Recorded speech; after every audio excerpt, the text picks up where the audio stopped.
I want you to have in mind an enormously fat man wearing a black cloak and a rather large, wide-brimmed hat, with pince-nez secured to his nose and prevented from destruction by a large, black, long ribbon fastened round his neck, who speaks, as fat men do, with a certain luxurious voice, rather like Charles Loughton, only with a slightly grieved tone in everything he says, what I would call a humorously grieved tone.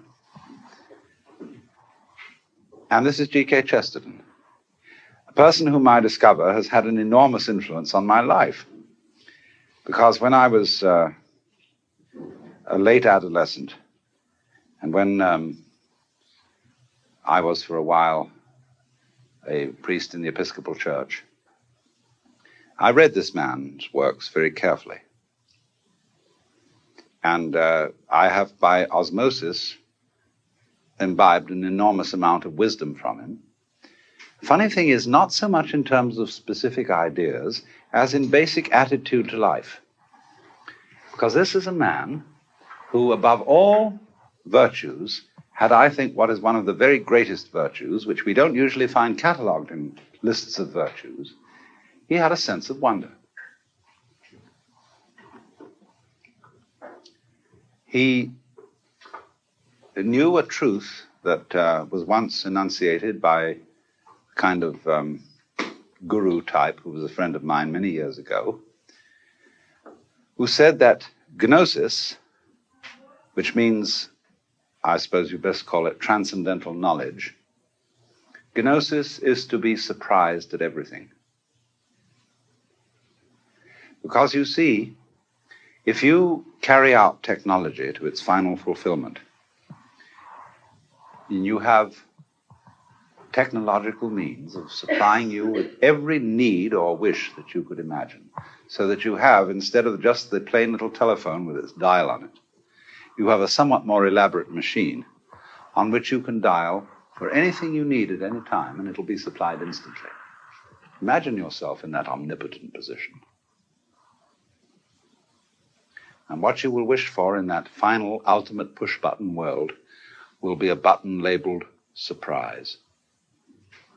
You won't know what's going to come when you dial that one. And Chesterton's fundamental attitude as a poet and as a theologian was that even God needs a surprise.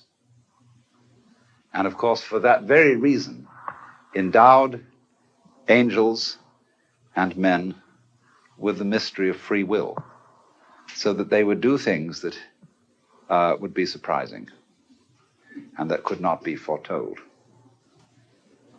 This is why Calvinists are so dreary, that they believe that everything is predestined. And that's why, of course, the Episcopal Church is always more interesting than the Presbyterian Church. In that they're not Calvinists. There's something always rather depressing about Calvinists, although there are many interesting things about them that I won't go into. But Chesterton's idea was that the universe is so arranged that it is basically the Lord's own way of surprising himself, because that's what you would do if you were God. If you really think it through, a lot of people never think this through. They think about, I remember a story about a conversation at a dinner party where it was in England, and all the people were discussing what they thought was going to happen after death, whether they would simply be extinguished or whether they'd be reincarnated or whatever kind of thing. And present at the dinner, there was a very respectable country squire who was on the vestry of the local church, very pious. And finally, the hostess said to him, "Sir Roger, you haven't said anything in the conversation this evening. What do you think is going to happen to you when you die?" He said, "I'm perfectly sure that I shall go to heaven and enjoy everlasting bliss, but I wish you wouldn't raise such a depressing subject."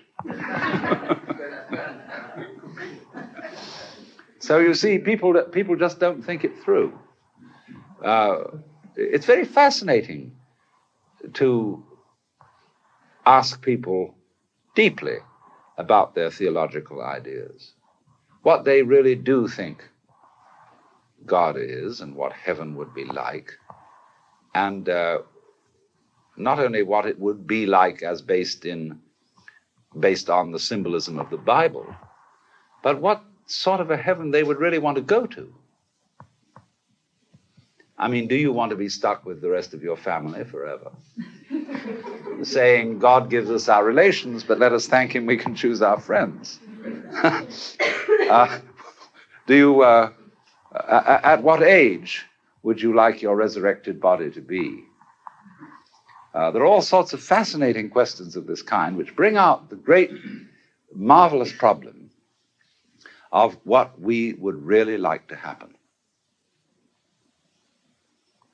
And when we follow that through and through and through and through, we must admit in the end that we don't want a situation in which everything is completely controlled.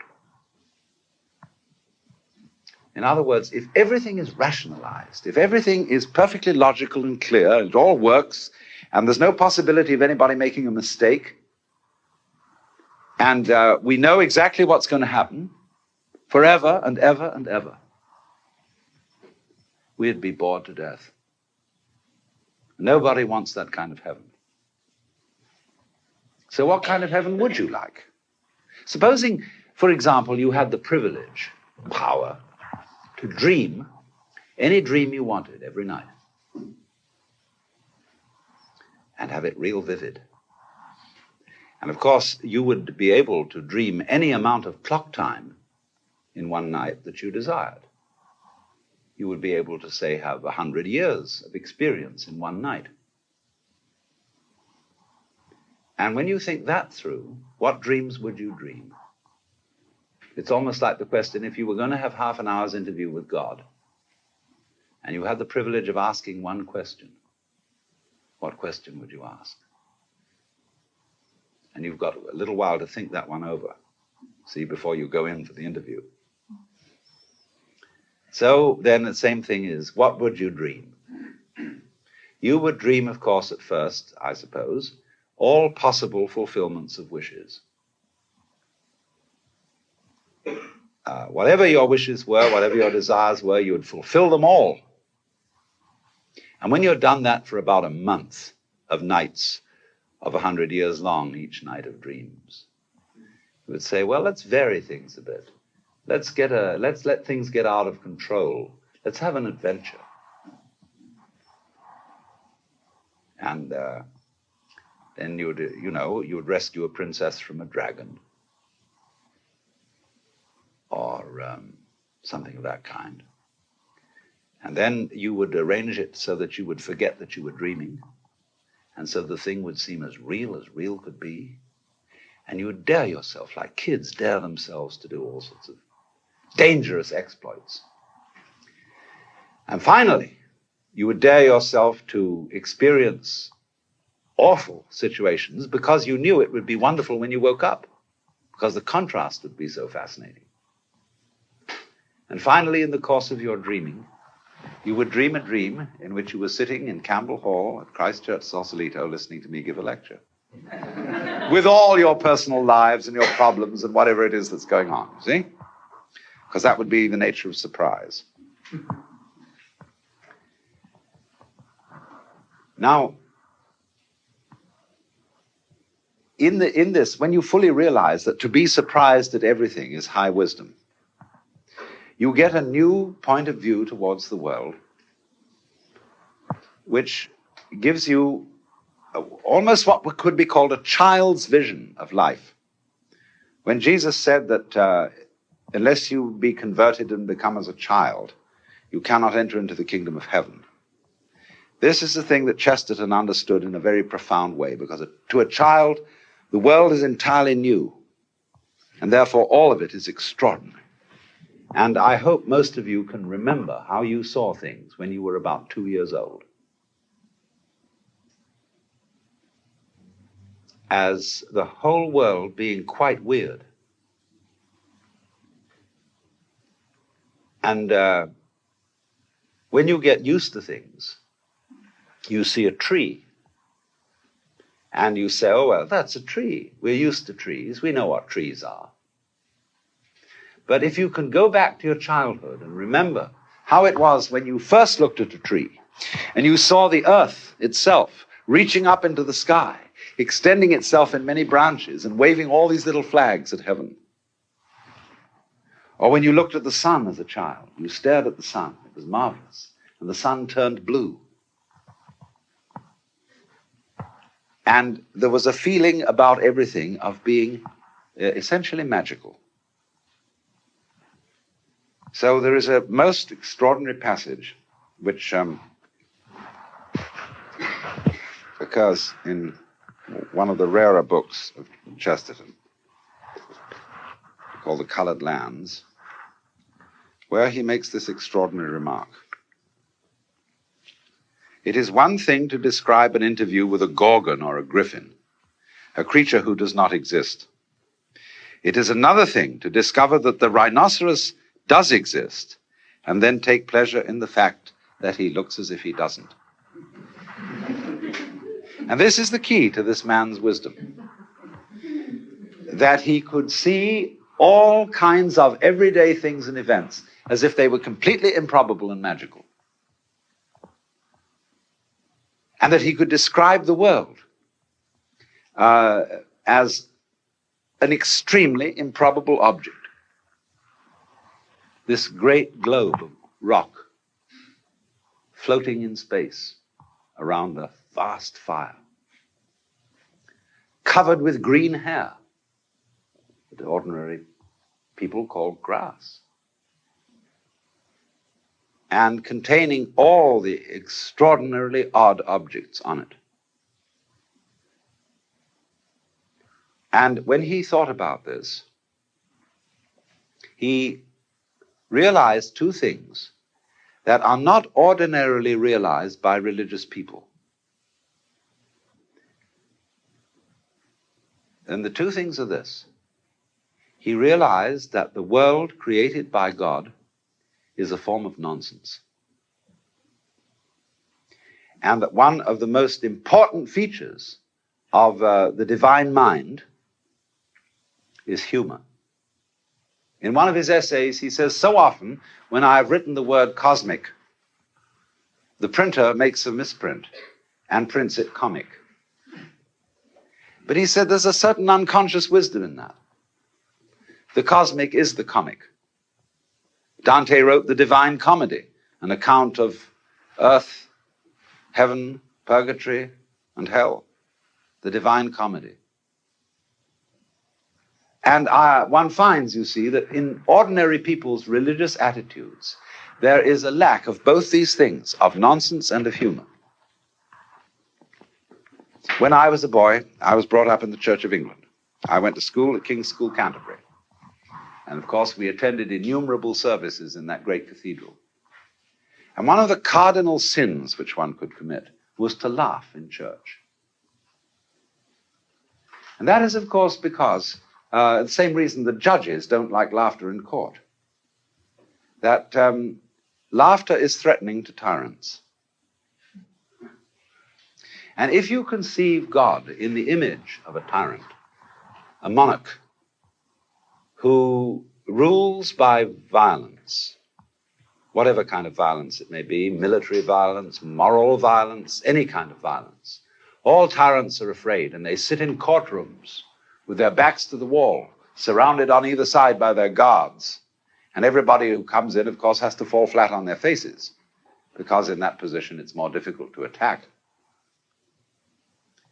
And so when a Marine sergeant on parade salutes the flag, he has a very serious expression in his eyes. And that's not a time for laughter. And therefore, we have associated the word solemn, as when we celebrate in the Catholic Church solemn high mass. Solemn means serious. And one of the great things, one of the fundamental insights that is underlying all Chesterton's work is that the attitude of heaven is not serious. There's a famous passage in his book Orthodoxy where he says, things like stones are subject to gravity. They are heavy, they are grave, they are serious. But in all things spiritual there is lightness, and therefore a kind of frivolity. The angels fly because they take themselves lightly. And if that must be true of the angels, how much more true of the Lord of the angels? I have said in my funny way that there are 4 fundamental philosophical questions that human beings have argued about as far back as we can remember. The first question is, who started it? The second question is, are we going to make it? The third question is, where are we going to put it? And the fourth question is, who's going to clean up? But all those things suggest a fifth question, which is it serious? Like when someone is sick and says to the doctor, is it serious? Are you serious? But he would say, that's quite the wrong question to ask. Not, are you serious? Because that would mean, are you grave? Are you heavy? Are you ponderous? Are you solemn? And in all these senses, he would equate that with a kind of lack of spirituality. And it's much better to ask people not, are you serious, but are you sincere? In other words, are you with it, as we say in more current American slang. So from his view, the world is fundamentally not serious. It is sincere.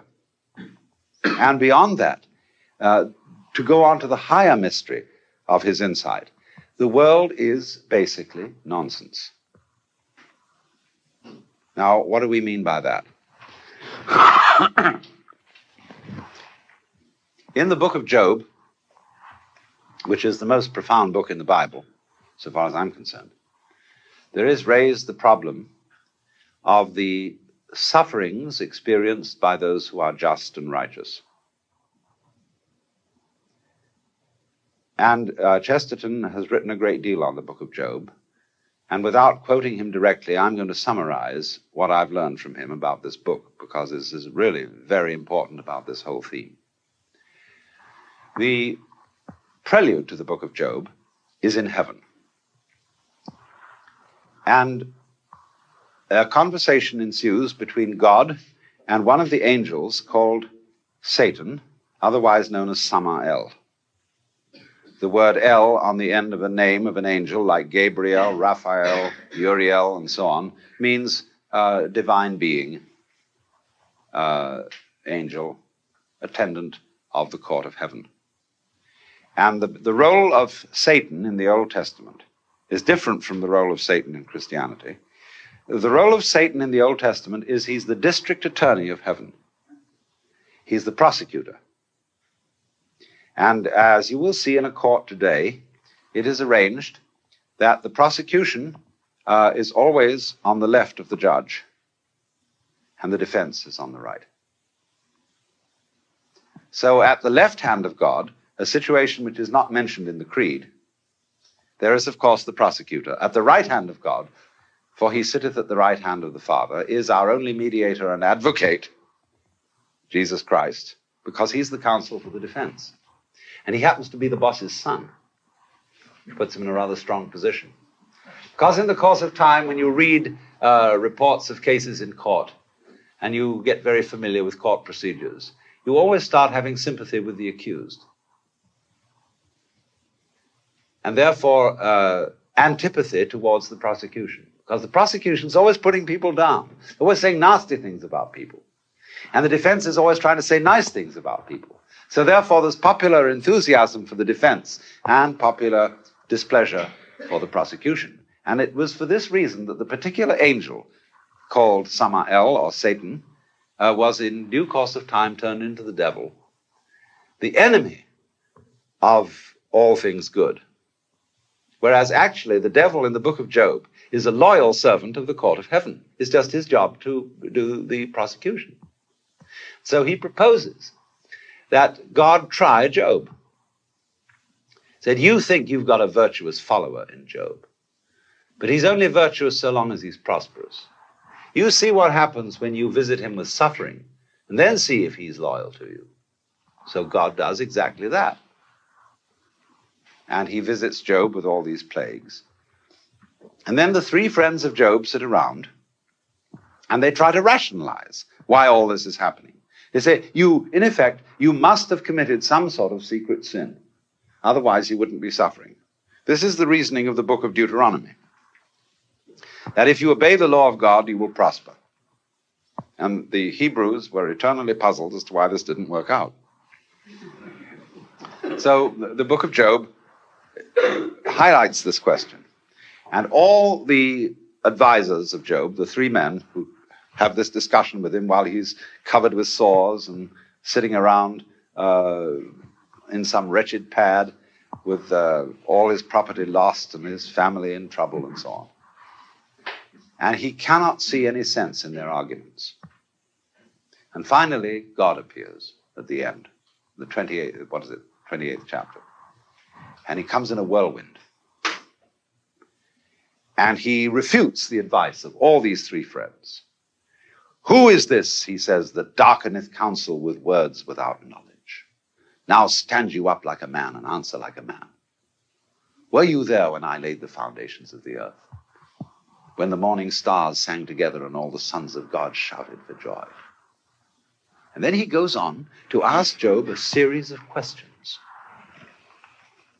which include such questions as, why do I send rain on the desert where no man is?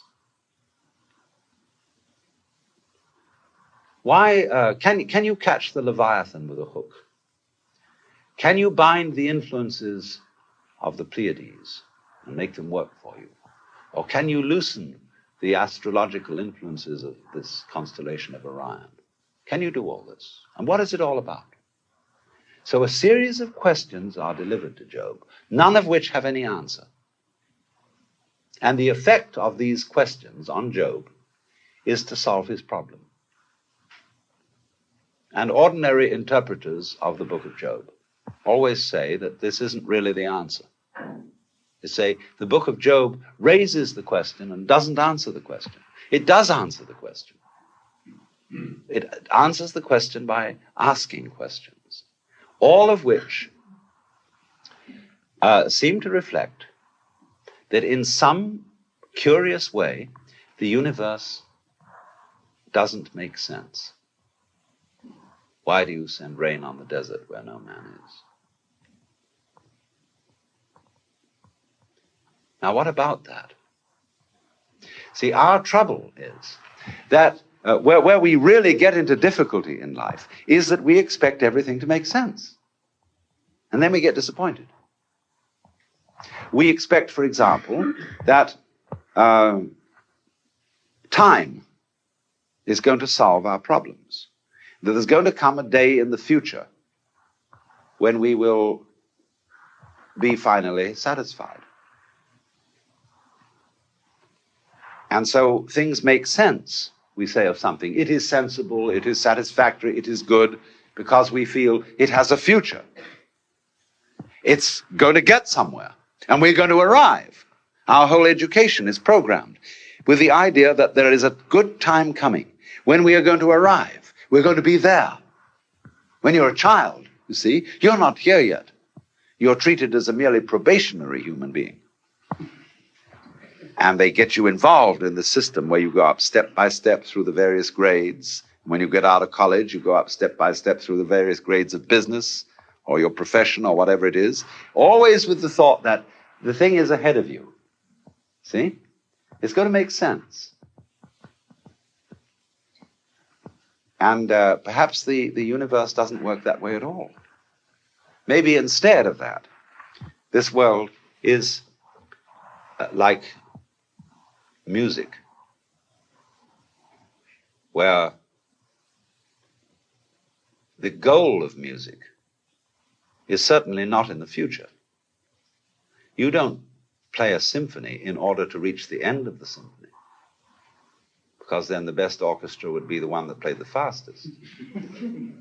You don't dance in order to arrive at a particular place on the floor.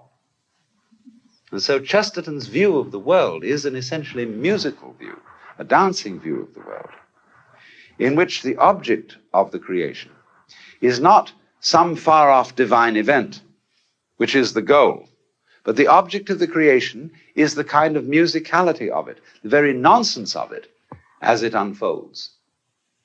And so,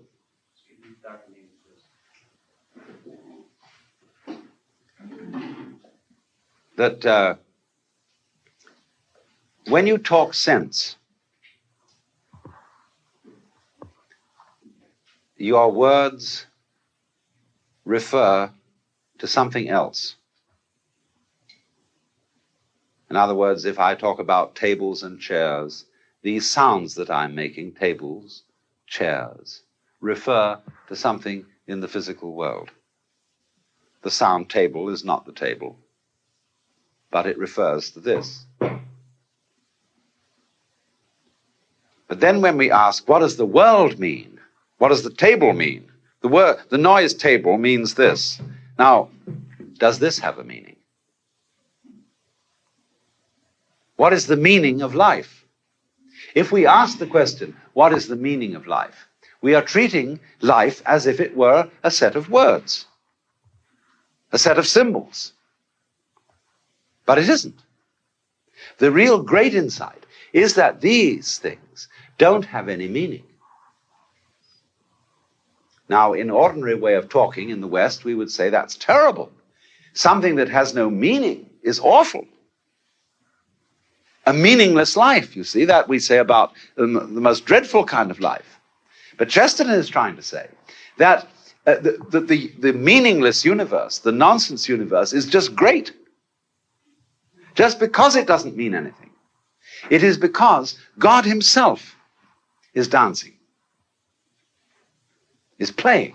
He has a poem of God as a child. And he's playing with a windmill. And the fans of the windmill are the four great winds of heaven, and the balls with which he's playing are the sun and moon.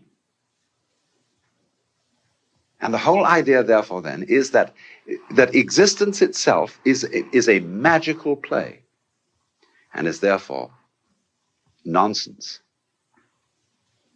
In the sense, the special sense of nonsense, that it is something going on which does not refer to anything except itself. When we say nonsense, we are saying it for the delight of the words, and not for anything that they mean. 'Twas brillig, and the slithy toves did gyre and gimble in the wave. All mimsy were the borogroves, and the mumraths outgrabe. Or better, from Edward Lear, who said of himself, he really drew the portrait of Chesterton. His body is perfectly spherical. He weareth a runcible hat. And so there was an old man of Spithead who opened the window and said, Phil Jumble, Phil Jumble, Phil Rumble come tumble, that doubtful old man of Spithead.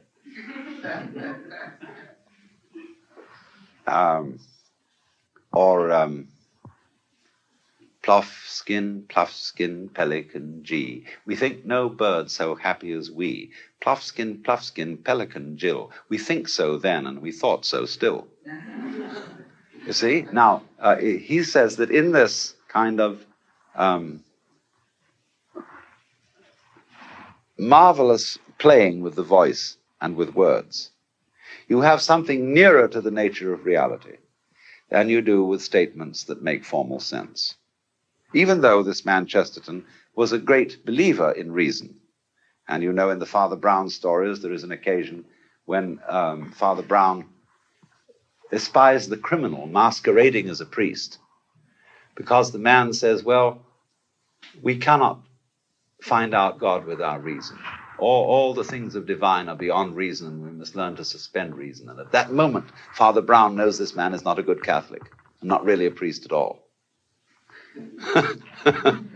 Because St. Thomas, you see, bases everything in saying there is a consistency between reason and faith.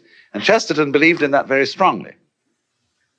But that didn't prevent him from seeing the deeper mystery, that there is a kind of super reason in unreason, but not just pure unreason, but in something that we recognize as nonsense, in the sense that Edward Lear and Lewis Carroll wrote nonsense.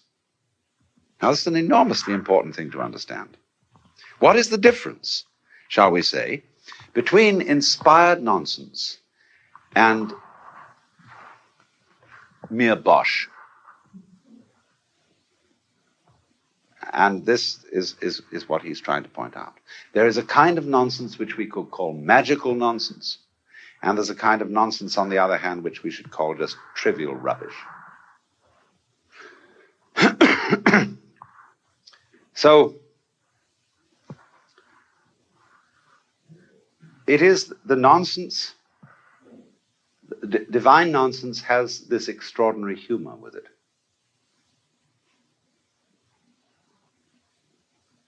Which he tries to evoke in saying that it is a great thing to look at a rhinoceros or a hippopotamus, creatures who do exist, and look as if they don't. A poem in which he brings this out is called The Fish. Dark the sea was, but I saw him, one great head with goggle eyes, like a diabolic cherub, flying in those fallen skies. I have heard the horse deniers. I have known the wordy wars. I have seen a man by shouting seek to orphan all the stars. I have seen a fool, half-fashioned, borrow from the heavens a tongue, so to curse them more at leisure. And I trod him not as dung, for I saw that finny goblin hidden in the abyss untrod, and I knew there can be laughter on the secret face of God. Blow the trumpets, crown the sages, bring the age by reason fed. He that sitteth in the heavens, he shall laugh, the prophet said. So he sees in a goldfish, you know those kind of Disney goldfishes which have all sorts of tails and fins and complications with their big goggle eyes. What on earth are they doing? You ever thought about that? You know, what is this going on? I mean, does it have a purpose? Goldfish, you know, they eat and they absorb things in, they make more goldfish, and they go on making goldfish and more goldfish, and we don't even eat them. Maybe something does that we finally eat. But fundamentally, what's the point of a goldfish? A goldfish is a solemn thing which keeps on going round, you know? And it keeps on going round and round and round and round and round. It lives beneath the water, but is very seldom drowned, which is because it keeps on going round and round and round.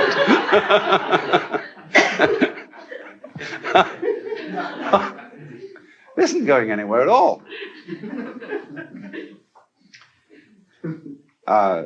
It's just going as children like to go.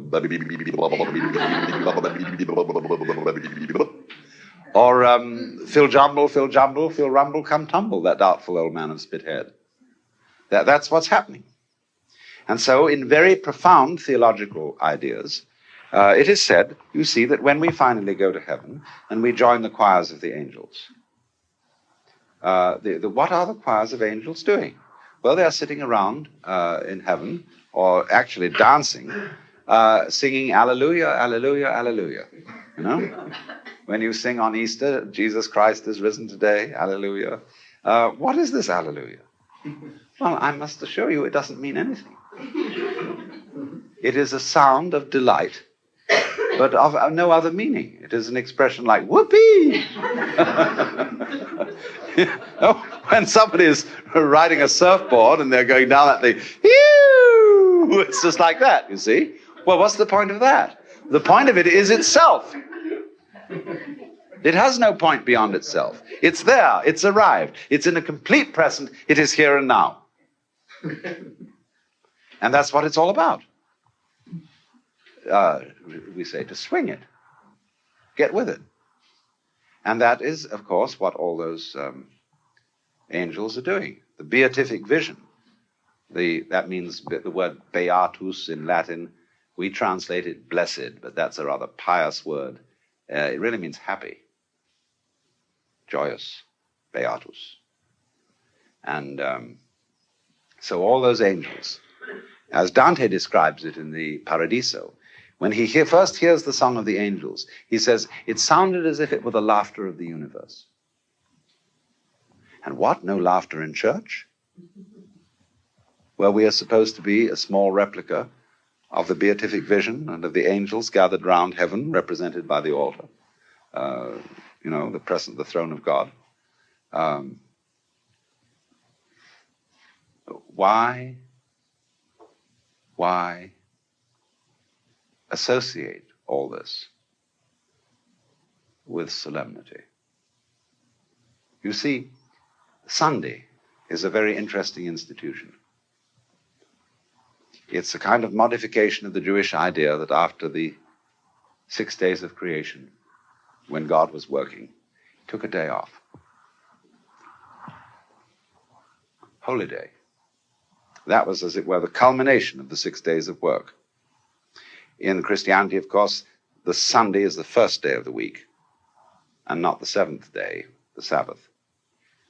But the same idea is involved, that once in every 6 pulses, there is a 7th pulse, which is a little space of time to take off. Now, 6 days of your life, say you're working and you're being responsible and you're earning a living and you're being serious. If you do that all the time, you're going to go quite mad. You're going to be like a bridge, a steel bridge, which is so rigid that it has no swing in it, and therefore it will fall apart in a storm. For in order to be sane, every human being must allow himself a little time in life to be insane, to let go, to stop trying to control everything, to stop trying to be God, and just go in whatever way you want, see? So when you go to church on Sunday, that's what you're supposed to do. You're supposed to take off from all this thing of laying it on. But what we've made the mistake when we go to church on Sunday, present company accepted, but most preachers lay it on. So they say, this is what you ought to do. That's what you ought to do. You haven't been conducting this right, and so on and so on. And nobody gets a vacation. Nobody gets a holy day, holiday, a Sabbath, time off. So when you go, the whole idea of church is that this is the place where we can get back to the fundamental sanity of nonsense and sing Alleluia with the angels around the center of the universe, which is actually manifesting these stars, these galaxies. For what? It's a firework display. It's a celebration. You say, today there will be at 11 o'clock on Sunday, or whatever other time it is, a celebration of the Holy Communion. Do you celebrate? Or do you comport yourselves as if you were attending a funeral? I used to be a chaplain in a university, and I used to say, there will be a celebration of the Holy Communion at such and such a time on Sunday. And incidentally, if you come here out of a sense of duty, we don't want you. Better be lying in bed or going swimming or something. Because what this is we are going to have celestial whoopee. And we're going to enjoy it. That's what you're supposed to do. Instead of coming in and saying, you're going to go to this thing and you're going to feel how awful you are, how undutiful you've been, how absolutely terrible you've been. And however can you expect to be anything more than terrible if you don't really enjoy your religion? That's what's going to give you the strength and the power to be something other than terrible.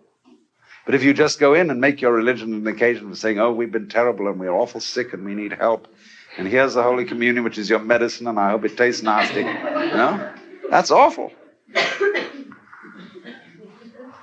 It doesn't get to the center of the thing, you see, which is, Chesterton put it in another poem where he said, It's called the Song of the Children.